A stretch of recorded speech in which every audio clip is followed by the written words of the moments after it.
The water is dark, murky. Suspended sediment clouds the ancient river like smoke through glass. 95 million years ago, something moves beneath the surface. A shadow, long and sinuous, displacing the water with calculated precision. The fish don't see it coming. An 8-meter sawfish, Oncopristis, its rostrum lined with lethal teeth, glides through the current. It has survived in these waters for millions of years. It is a titan of the deep. It never had a chance. The jaws emerge from below, crocodilian, elongated, impossibly fast. Conical teeth pierce scaled flesh. The sawfish thrashes, but the grip is absolute. Above the waterline, a sail breaks the surface. 6 feet tall, rectangular, unmistakable. This is not a crocodile. This is Spinosaurus aegyptiacus, the largest carnivorous dinosaur ever to walk or swim the earth. And for over a century, it has been paleontology's greatest paradox. A predator that defied every rule we thought we knew about dinosaurs. A creature lost to history, rediscovered, destroyed, and born again from the sands of the Sahara. This is its story. To understand Spinosaurus, we must first understand its world. The year is approximately 100 million years before the present day, the Cenomanian stage of the late Cretaceous period. The continents are still drifting toward their modern positions, but North Africa is unrecognizable.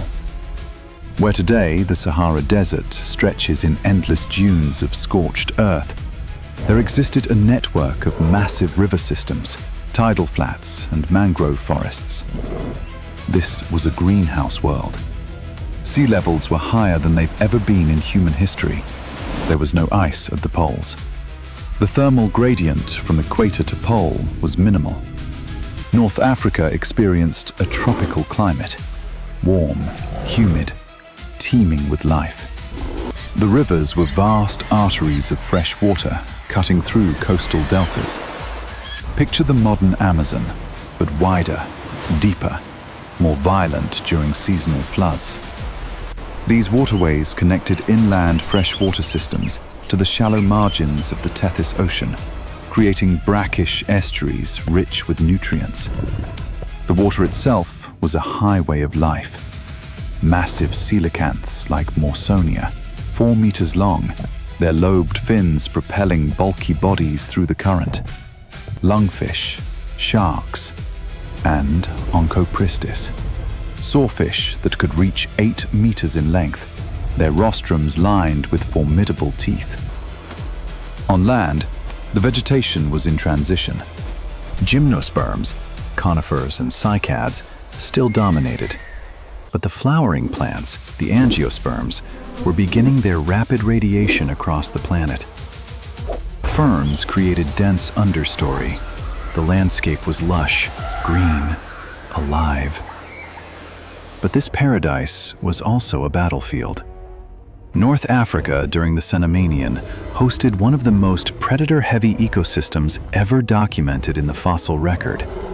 3 apex predators stalked the same territory.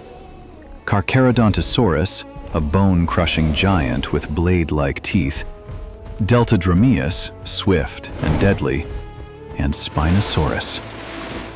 In modern ecosystems, such an abundance of top predators would be unsustainable. The herbivore populations couldn't support them. There wouldn't be enough prey. Competition would drive them to extinction. Yet they coexisted. The answer to this riddle lies not in what they hunted, but in where. Spinosaurus aegyptiacus, Egyptian spine lizard. The most recent scientific analyses suggest a length of approximately 14 meters, 46 feet, from snout to tail tip. Mass estimates range from 6,400 to 7,400 kilograms, though earlier studies proposed figures as high as 20,000 kilograms. It was not the heaviest theropod, but it was undoubtedly the longest. But length alone doesn't capture the strangeness of this animal. Begin with the skull.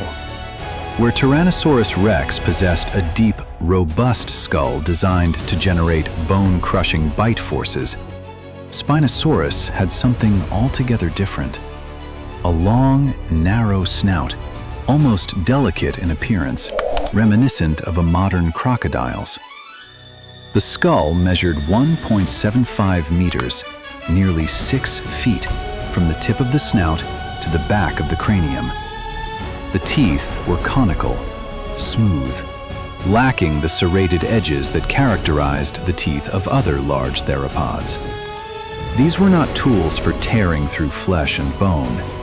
These were precision instruments for gripping slippery, struggling prey. The front teeth interlocked to form what paleontologists call a terminal rosette, a cage of enamel that, once closed, nothing could escape. The nostrils sat high on the skull, positioned near the eyes rather than at the tip of the snout. This allowed Spinosaurus to breathe while most of its head remained submerged. Along the surface of the snout, a network of tiny openings, foramina, connected to an internal cavity that likely housed pressure-sensitive receptors. These structures, analogous to those found in modern crocodiles, would have allowed Spinosaurus to detect pressure waves created by fish moving through the water, enabling it to hunt even in murky conditions or low light. The body was equally remarkable. The forelimbs were massive, robust, tipped with large, curved claws. These were not the diminutive arms of Tyrannosaurus rex. These were powerful tools, capable of grasping, slashing, pinning prey. The hind limbs, however, were short, disproportionately short compared to other theropods. This shifted the animal's center of gravity forward, making bipedal terrestrial locomotion awkward at best. But in water, this adaptation made sense. Short legs reduced drag. The forward center of mass allowed the animal to tip forward more easily, submerging its head and torso while keeping the sail above the waterline as a visual signal. The tail, discovered nearly complete in 2018 in Morocco, changed everything. 80% intact, it revealed something unprecedented in dinosaur paleontology: elongated neural spines and chevrons that formed a tall, flexible paddle. Biomechanical modeling demonstrated that this tail could generate thrust up to 8 times greater than the tails of terrestrial theropods. Spinosaurus could swim, not just wade, swim. And then there was the sail. Neural spines, extensions of the vertebrae, rose from the animal's back, some reaching 1.65 meters in height. These spines formed a massive, roughly rectangular structure that could be seen from great distances. The longest measured over 5 feet tall. Unlike the thin, rod-like spines of sail-backed pelycosaurs like Dimetrodon, Spinosaurus's spines were thick at the base, tapering as they extended upward. The function of this sail has been debated for over a century. Early hypotheses suggested thermoregulation, that the sail absorbed heat in the morning, allowing the animal to reach optimal activity temperatures faster than its prey. But analysis revealed that the spines lacked the extensive vascular channels necessary for efficient heat exchange. Large animals face the opposite problem, dissipating excess heat, not absorbing it. A sail would be inefficient for cooling. Other researchers proposed that the spines supported a fatty hump, like a bison's, used for energy storage during seasonal migrations or droughts. But the most compelling evidence points to display. The sail's large surface area would have been visible from far away, even when the animal was swimming. It could have conveyed information about age, size, and sex to other Spinosaurus. It may have been brightly colored, like the fins of modern reptiles. It was a signal, a warning, a declaration. And in the water, it may have served a hydrodynamic function, a stabilizer, a rudder, even a tool for herding schools of fish into confined areas, much like modern sailfish use their dorsal fins. This was not a dinosaur, not in the way we understood them. This was something new, a chimera of adaptations, each one breaking a rule we thought was absolute. Dawn breaks over the river delta. The light is golden, diffuse through the humid air. The water is calm, but beneath the surface, the hunt has already begun. Spinosaurus moves with its body partially submerged. The sail cuts through the mist like a dorsal fin. Only the top half is visible above the waterline, a warning to anything that might challenge it. The hind legs churn slowly, almost leisurely. The tail undulates in a slow, rhythmic wave. It is patient. It has all the time in the world. Below, a school of large fish move through the shallows, Morsonia, their bodies heavy and sluggish. They are ancient fish, unchanged for tens of millions of years. Survivors. But survival is a temporary condition. Spinosaurus's skull tilts forward. The nostrils remain above water. The eyes scan the surface, but the real hunting is happening beneath, in the network of pressure receptors along its snout. It feels the displacement of water, the subtle currents created by fins and tails. It is reading the river like braille. A target is selected, a 4-meter coelacanth separated slightly from the group. The strike is sudden, explosive. The head plunges downward, jaws agape. The conical teeth pierce scales and flesh in an instant. The fish convulses, but the terminal rosette locks shut. There is no escape. The prey is dragged upward, breaking the surface in a cascade of spray. The tail thrashes one final time. Spinosaurus adjusts its grip, tilting its head back slightly. The fish slides deeper into the jaws. A quick shake, crushing pressure, stillness. And then the feeding begins. But Spinosaurus is not alone. On the riverbank, a juvenile Carcharodontosaurus watches. It is young, perhaps only a few years old, but already formidable. It is hungry. It scents blood in the water. Spinosaurus notices. The sail arches slightly, increasing the animal's apparent size. A low rumble, felt more than heard, reverberates through the water. The message is clear.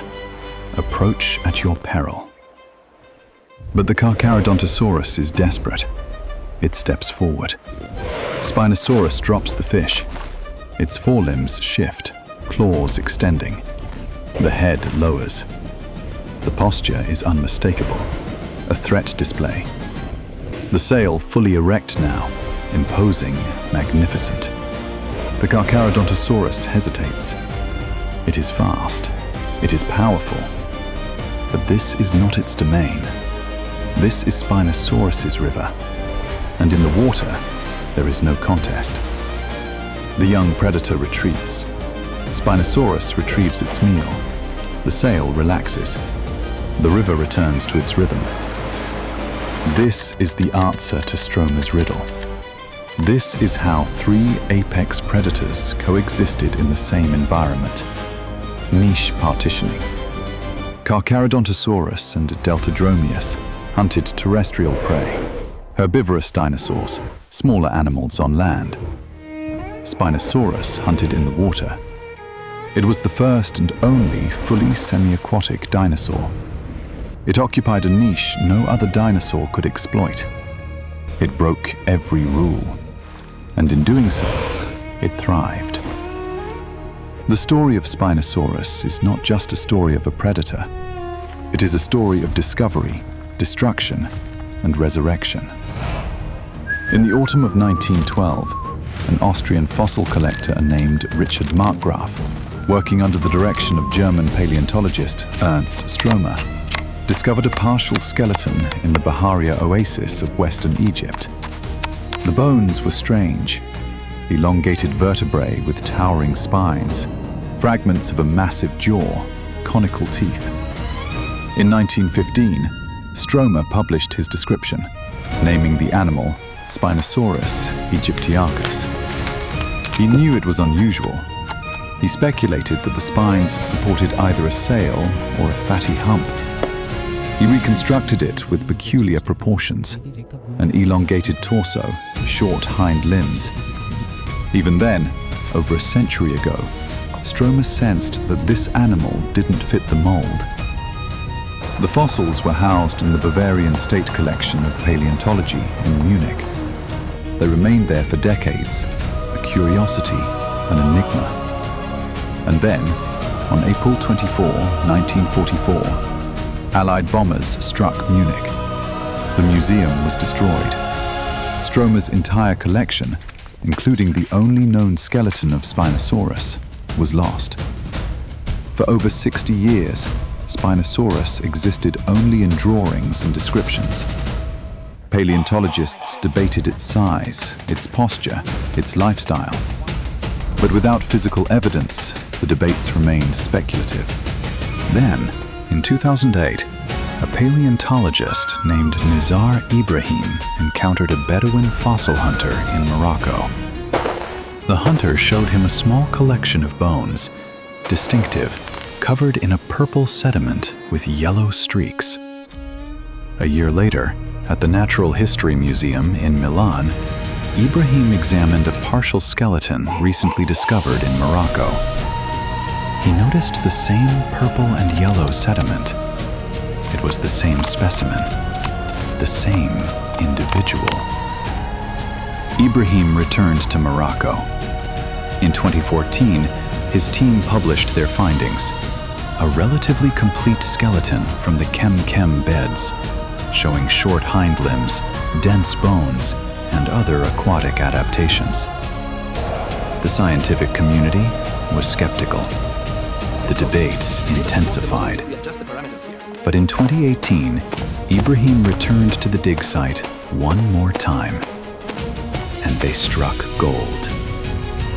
The tail, nearly 80% complete, 36 vertebrae, each one bearing elongated spines that formed a paddle unlike anything ever seen in a dinosaur. The evidence was irrefutable. Spinosaurus was aquatic. Today, the skeleton of Spinosaurus stands in museums around the world, reconstructed in swimming poses, its tail undulating as if still moving through ancient rivers. It is a monument to the resilience of scientific discovery, a creature lost to war, rediscovered through chance, and finally understood. But questions remain. How fast could it swim? Did it dive or merely wade? Was it capable of hunting in deep water, or did it stay near the shallows? Could the sail have been brightly colored? Did Spinosaurus migrate seasonally, following fish populations? We may never know for certain. The fossil record is incomplete. Time has erased so much. But what we do know is this: Spinosaurus lived. It thrived. And for 6 million years, it ruled the rivers of North Africa. There is something humbling about Spinosaurus. For a century, we believed we understood dinosaurs. We believed they were creatures of the land, bipedal hunters, lumbering herbivores, animals bound to the earth by gravity and evolution. And then we found a dinosaur that swam. The history of Spinosaurus is a reminder of how much we still don't know, how many assumptions we carry without realizing, how easily certainty can be shattered by a single discovery, a single bone emerging from stone after 95 million years of silence. Ernst Stromer knew he had found something strange, but he never could have imagined what we know now. He never could have seen the paddle tail, the dense bones, the sail cutting through water like a dorsal fin. And yet, in his drawings from 1915, he reconstructed Spinosaurus with short legs and an elongated torso. He saw something. He intuited it, perhaps. A creature out of balance on land. A creature that belonged somewhere else. The world Spinosaurus inhabited is gone. The rivers have vanished beneath sand. The mangroves are fossils. The fish are extinct. The climate has shifted beyond recognition. But the animal itself, captured in stone, preserved in time, remains. A testament to the strangeness of evolution. To the fact that life finds a way, not just to survive, but to become impossible. To break every rule, to defy expectation. Somewhere, deep in the rocks of North Africa, there are more bones, more stories, more creatures we haven't imagined yet. And perhaps, one day, we'll find them. Until then, we have Spinosaurus, the river monster, the paradox, the creature that broke all the rules. And in the quiet moments, if you listen closely, you can almost hear the water, the ancient current, the shadow moving beneath the surface. Hunting, always hunting. Rest now. The river remembers.